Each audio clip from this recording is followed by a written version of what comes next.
vous n'avez donc rien appris des Gilets jaunes, rien. 5 ans après l'anniversaire du déclenchement de ce vaste mouvement populaire pour la justice fiscale, vous vous apprêtez, dans le catimini d'une procédure d'exception, à un nouveau matraquage des automobilistes.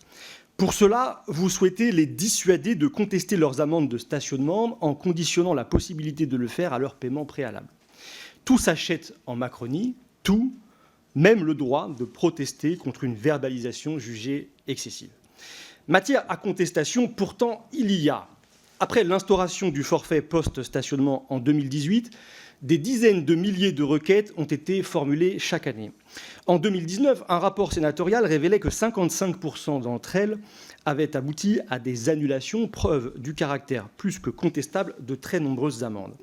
Le transfert de la compétence du stationnement payant imposé par la loi MAPTAM a en effet engendré un véritable chaos. En 2018, à Paris, plus de 5000 amendes illégales ont été produites par l'entreprise chargée de la verbalisation.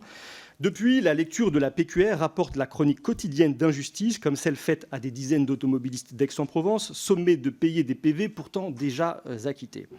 Partout dans le pays, la verbalisation de véhicules de personnes en situation de handicap, de parents déposant leurs enfants à l'école, de citoyens s'arrêtant pour s'acheter leur pain, scandalise les usagers de la voie publique qui dénoncent à raison la dérive d'un système qui ne vise qu'à faire du fric sur le dos des automobilistes.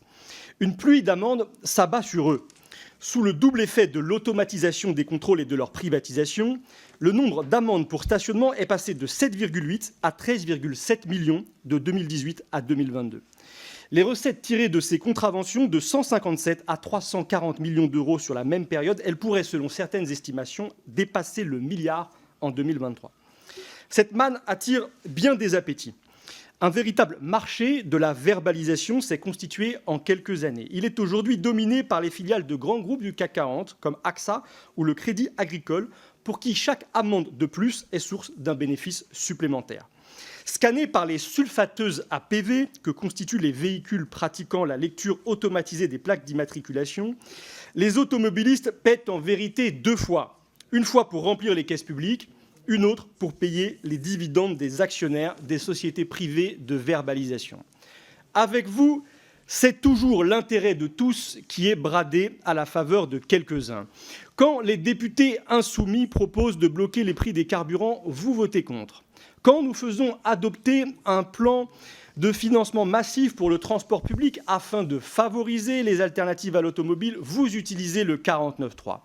Ceux qui n'ont d'autres moyens que de prendre leur véhicule pour aller travailler sont pour vous des vaches à lait que vous n'avez jamais fini de traire. En 2020, le Conseil constitutionnel a pourtant jugé inconstitutionnelle la subordination de la possibilité de contester une amende à son paiement préalable. 4 ans plus tard, vous tentez de passer par la fenêtre sans vous attaquer aux véritables causes de l'engorgement de la commission du contentieux du stationnement payant, son manque d'effectifs et de moyens. Vous recourez pour cela à la procédure de législation en commission. Elle interdit toute possibilité d'amendement en séance et il limite le débat à une simple explication de vote de 2 minutes. Nous demanderons donc, nous, le groupe de la France Insoumise, de sortir le texte de cette procédure afin de permettre à l'ensemble de la représentation nationale d'en délibérer.